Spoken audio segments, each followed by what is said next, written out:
Welcome to another episode of The Dissection. Donald Trump has attacked South Africa again. And this time, he posted something on social media about South Africa. And in the same post, he also posted a medley of Julius Malema and EFF videos.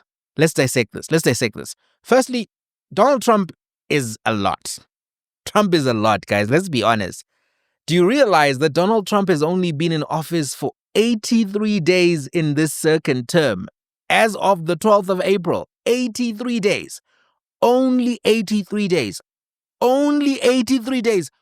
Only 83 days. He has done more in those 83 days, it seems, than Barack Obama and Joe Biden. In his 83 days of Trump 2, he's done more than Barack Obama 1, 2, and Joe Biden 1 and only. It feels like he's been in office for 833 days, not 83 days. Trump is a lot. It's overwhelming. Every day with Trump, it's something new, something else, something costly, something dangerous, something exciting, something exhilarating, something annoying, something irritating. Every day with Donald Trump, it's something. These first 100 days are proving to be more than we all bargained for. You know, I don't even think the markets, investors, supporters of Trump, Ben Shapiro, Tucker Carlson, you name it, I don't think this is what they thought it was going to be like. But here we are. The reality is that 4-year break that Donald Trump got in between Trump 1 and Trump 2, I think it gave him too much time. In fact, I think it would have been better for us all if Trump had just had, consecutive terms. This break, you can tell that he had lots of time to think and that now he's working at a breakneck pace and he's trying everything.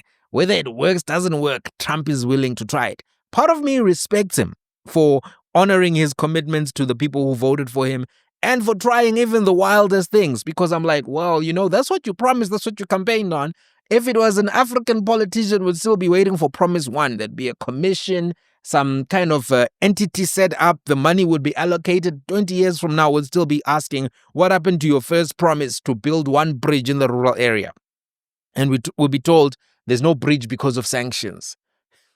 African politicians. I respect Trump for trying some of this stuff, but it has been chaotic. As the chaos from the whole global reciprocal tariffs is dying down and markets are trying to recover, Trump is moving on various countries, various nations, and various topics.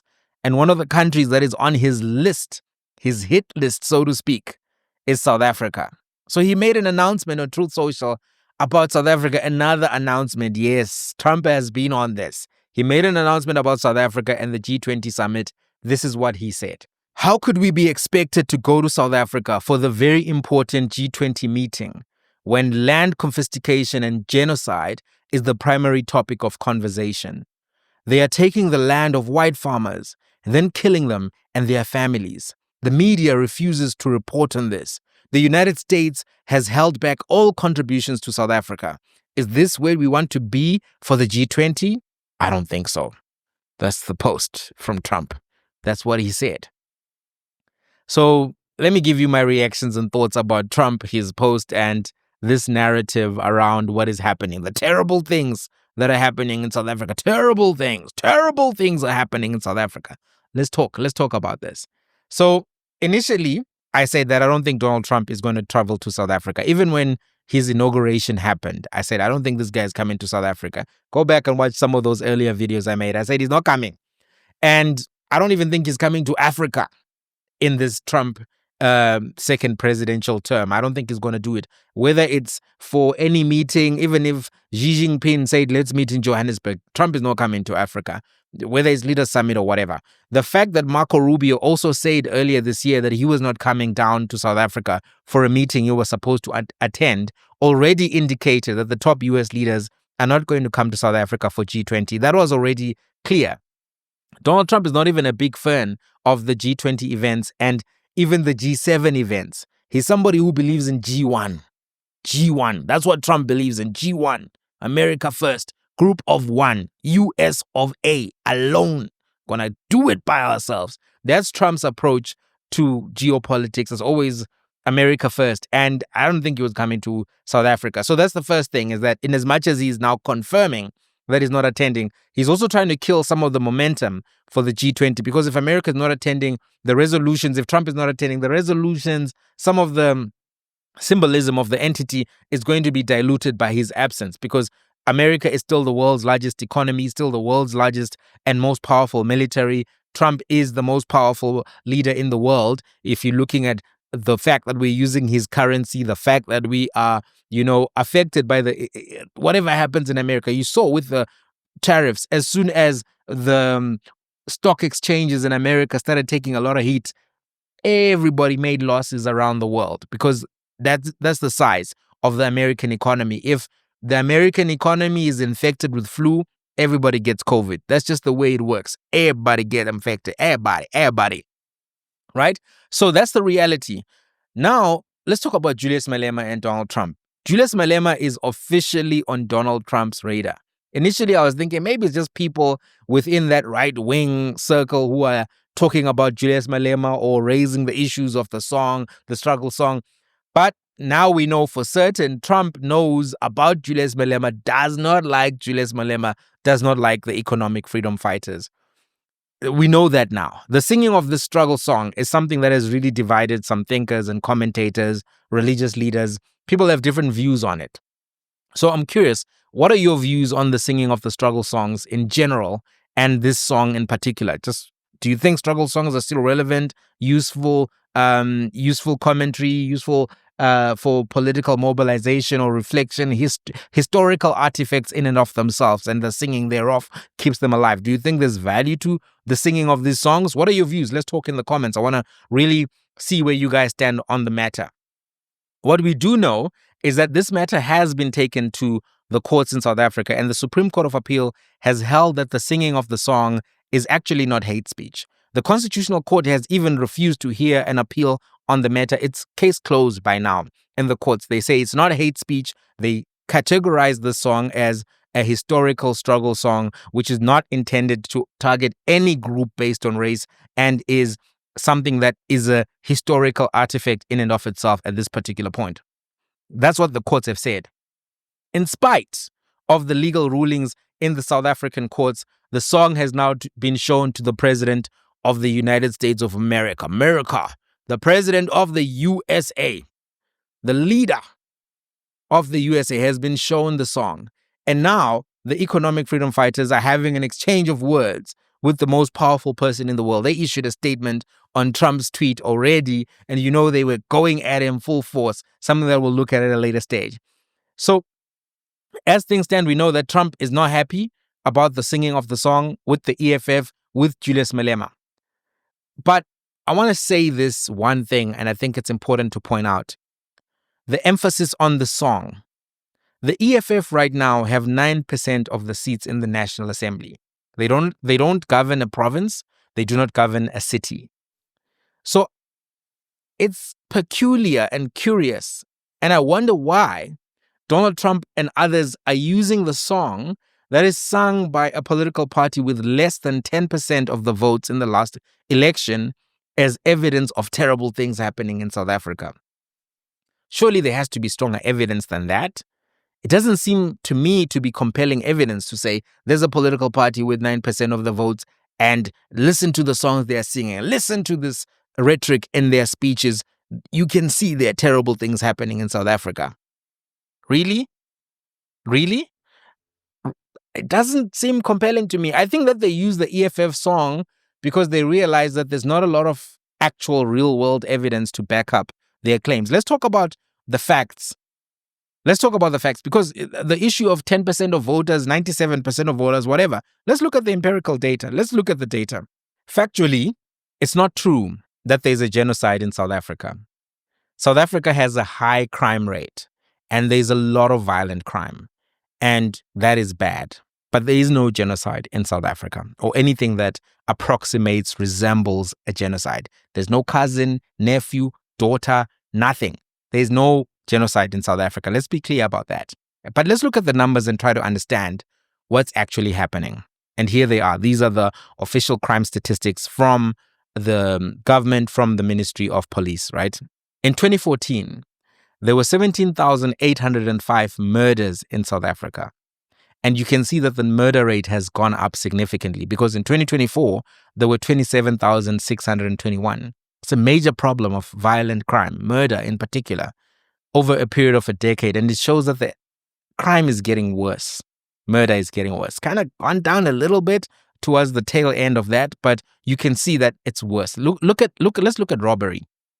In 2014, there were 129,045 cases of robbery with aggravating circumstances. In 2024, there were 150,317. That's an increase. It's an increase. Look at assaults with intent to inflict grievous bodily harm. There were 182,565 cases in 2014 and 179,572 in 2024. So even that number, even though it's kind of gone down, if you look at it, 182,000 versus 179,000, the number has basically stayed the same, gone down a little bit. But considering that the murder rate itself has gone up, it seems evident that some of the people overachieved in their assaults with intent to commit, with aggravating, grievous bodily harm. They overachieved, and then they perhaps ended up committing murders. So if you're looking at property-related crimes, the most common crime on farms was actually stock theft, the stealing of livestock. The victims of these crimes, though, were not the big commercial farms. They were smallholder farmers in the Eastern Cape and KwaZulu-Natal. And from the data and the places where these are being reported, you can tell that this is not affecting the large commercial farms. It's affecting smallholder farmers. It's affecting people who are small scale, not particularly commercial farmers. Now, going back to the murder statistics, of the 27,494 murders reported in 2023, the crime statistics tell us that there were 77 murders on agricultural land, farms, plots, and small holdings. In total, 77 out of 27,494. That number shows us that, the extent of murders on crimes is actually small, right? This 77 in a year includes farm workers. It includes murders committed by farmers, murders committed by farm workers amongst themselves, murders committed by farm family members. We've seen in the news that sometimes the children are killing the parents, sometimes the wives are killing the parents or the father to get insurance claims or whatever the case may be. We've seen farmers, feeding their pigs with the bodies of deceased women that they murdered. We've seen all of this gruesome stuff, not great stuff, but that's the reality. 77 out of 27,494. In that number, there's no evidence that these are politically motivated farm murders. There's no evidence of that whatsoever. There's been no case taken to the courts of a farm murder that happened as a result of political motivations in South Africa. And you would know, it would have been covered like the Oscar Pistorius case, it would have been covered like all the other major cases, particularly if it involved a rich commercial farmer on his land. You've not seen cases like that, right? Because there's no such case. And that's the reality. Look, there are 40,000 commercial farms in South Africa. 70% of these farms are owned by Afrikaners. The farm workers population is close to 1 million, according to Statistics South Africa, which gives us that data from the quarterly labor force surveys. Right? Many of these farm workers work on the farms, they live on the farms with their families. If you think about the 40,000 commercial farms, one farmer, his family, maybe 3, 4, 5 people in that family, the 1 million people who are working and living on the farms, you can see that the farming population is quite large. If you add smallholding farms, et cetera, that population goes up significantly. So the fact that there were 77 murders on agricultural land shows that actually that's a lower percentage than many other parts of the country. And if you think about townships, if you look at the police stations with the highest levels of murder in South Africa, they're predominantly in the townships, Harare, which is I think a township in Cape Town, Langa, Cape Flats, Khayelitsha, Umlazi. These are the big police stations where the highest levels of murder are. And in one township, you can have a higher murder rate than all of the farms in South Africa put together. A township with a smaller population than the number of people working and living on farms. Some neighborhoods have a higher murder rate than all of the farms in South Africa put together. If you think about that. Now, I don't want you to get the wrong message from what I'm talking about. Every life is precious. Every life is a universe in and of itself. And every life is irreplaceable. One death is one too many. That is not natural. Whether it's a car accident, murder makes it worse. There's no justification whatsoever for the loss of any life. Personally, I wish there would be zero murders in every country in the world, zero wars. I don't get to control these things. But that's my personal wish. It is just the brutality, the heinous nature. It's just something that we all have to be quite sensitive to. Every life is a universe. We need to acknowledge the pain of every life lost on this planet, including the lives lost on farms. Whether it's 77 and the rest of the country lost 27,494, we have to acknowledge that 77 is significant. We have to acknowledge the pain and that reality. But we also need to hold the truth that even though that is deeply regrettable, there's no genocide. There are no political killings on farms. It's just not happening. It's just not happening. It's just not happening. Now let's talk about the Land Expropriation Act. Factually, it's true that there's now a law called the Land Expropriation Act, which allows, in some instances, for property to be expropriated without compensation. The section which deals with this, 12.3, gives clear scenarios of when this could happen. Section 12.3 provides as follows. It may be just and equitable for nil compensation to be paid where land is expropriated in the public interest, having regard to all relevant circumstances, including but not limited to A, where the land is not being used and the owner's main purpose is not to develop the land or use it to generate income, but to benefit from appreciation of its market value. This obviously doesn't apply to commercial farms. B, when an organ of the state holds that land and is not using it for its core function, so the state taking its own land from itself, right, to use for another purpose. They're not going to pay themselves for that. Where an owner has abandoned the land by failing to exercise control over it, despite being reasonably capable of doing so. You abandoned the land, you left it derelict, you haven't paid rates. The whole thing is they're captured buildings. For instance, in Johannesburg, these are the types of buildings that they're trying to take. With 30 years, that building has been run by all manner of people who don't have any legal rights to do so. Is it not better for the state to take that land, expropriate it, develop that property properly, make sure that that building is safe, compliant, put tenants who are going to pay rates that then go towards the state? You know, in Johannesburg, there's this company called the Johannesburg Housing Company that has, and you may not be familiar with this, but by the taxi rank, there's a few settlements there, or not settlements, I mean, you don't use that word. There's a few developments, flats, which are low cost compared to the rest of Johannesburg or premium parts of Johannesburg. And they're run quite well by this Johannesburg Housing Company. And it may very well be that those types of operations would then be extended to entities such as all of the buildings that are abandoned and hijacked in the Johannesburg CBD and other CBDs around the country, in Durban, whatever the case may be. So that is one of the purposes. And D, where the market value of the land is equivalent to or less than the present value of direct state investment or subsidy in the acquisition and beneficial capital improvement of the land. So where at some point the state has already spent more than the market value. So basically they've bought it.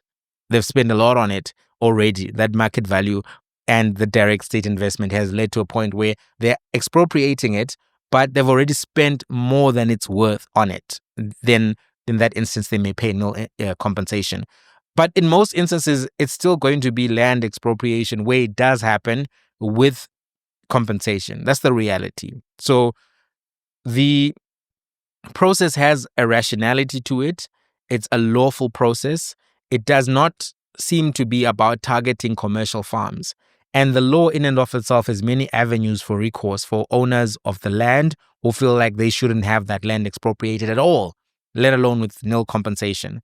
What Donald Trump is describing sounds like the land invasions and grabs in Zimbabwe, which were violent at the beginning, and where some farmers and their families were killed. There was arson, there were attacks. Basically, Mugabe and the war veterans basically unleashed a season of terror in Zimbabwe. But this is not that. It's not that. And the case study of Zimbabwe is often invoked unfairly, in my opinion, to describe this process as compared to that other process. This is not comparable.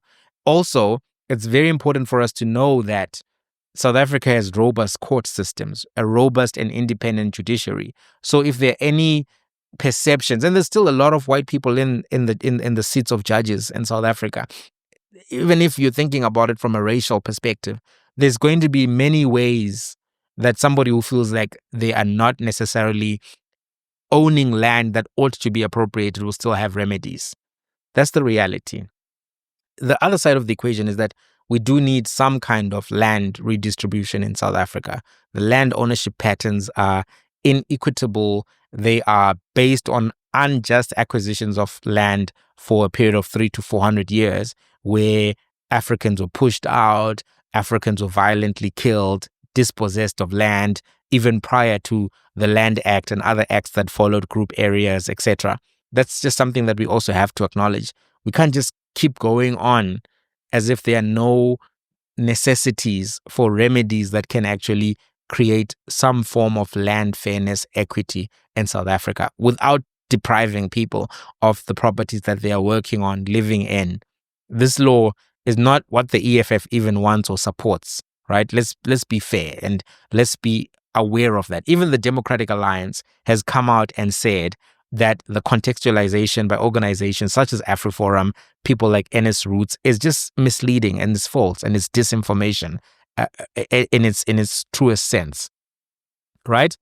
Unfortunately, though, groups like AfriForum, Solidarity, and individuals like Elon Musk have convinced the world's most powerful person that the media reported version is incorrect, that all of these facts that I've told you is incorrect. It's just a fact that the media is not reporting. And Trump is somebody who's skeptical of mainstream media because of his experiences with them, and at times they've unfairly covered him. For example, the Steele dossier. I don't know if you remember that Steele dossier, which was supposed to be about Trump's involvement in Russia and all kinds of stuff. It was just a bogus piece of disinformation. It was widely covered by the mainstream media. Even when it came out, I was like, this is just fake news. I knew even then. And I was one of the people who was like, whether you like Trump or not, this is not adding up. Another example is how the Hunter Biden laptop story was buried by Facebook and mainstream media. You could lose your Facebook account if you tried to share that story in 2020, right? That was a reality. The reporting turned out to be true, and the media begrudgingly acknowledged as much later. So if you're Donald Trump, I understand why sometimes you feel like the media is not to be trusted and it's out against you, right? And out to get you. I get that side of his argument. But now, because people know, the people around Trump know that he distrusts media, the people around him are using his distrust of the media to feed him false information. Trump trusts the people around him, and he trusts sources like Tucker Carlson, Ben Shapiro, all of whom in some way have amplified the false narrative about what is happening in South Africa, the horrible things that are happening in South Africa. It's quite a movie that we're in right now. It's quite a movie, and you can begin to see how having people around a powerful person who have malicious or nefarious intentions can be quite damaging if he trusts those people. As things stand, it really looks like AGOA is gone, regardless of the pauses on the reciprocal tariffs. It looks like that's not going to make it through in terms of South Africa remaining on that list. Even if Trump is making all of these deals, his consistent attacks on South Africa every time, I don't think that AGOA is going to survive. The South African inclusion in AGOA, I think it's done. It also looks like at some point, Trump may actually issue sanctions on various politicians in South Africa, members of the EFF, members of the ANC. That's what a lot of entities, right-wing think tanks have been calling for. Some vocal people who are speaking on the American side, the right-wing side, about South African issues. So I think nobody should be surprised if at any point in the coming 3 years, 4 years of the Trump presidency, if sanctions are imposed on various leaders. He hasn't done it at this point, and I'm sure he's not doing it at this point for some kind of leverage. But I also think that it could be on the cards at some other particular point. We'll have to see what happens, but that's the reality as things stand right now. That's the reality. What do you think? Where do you stand on this issue of the song, of Trump's rhetoric on South Africa, how to solve this problem? Where do you stand? Let's have a conversation in the comments. Let me meet you there.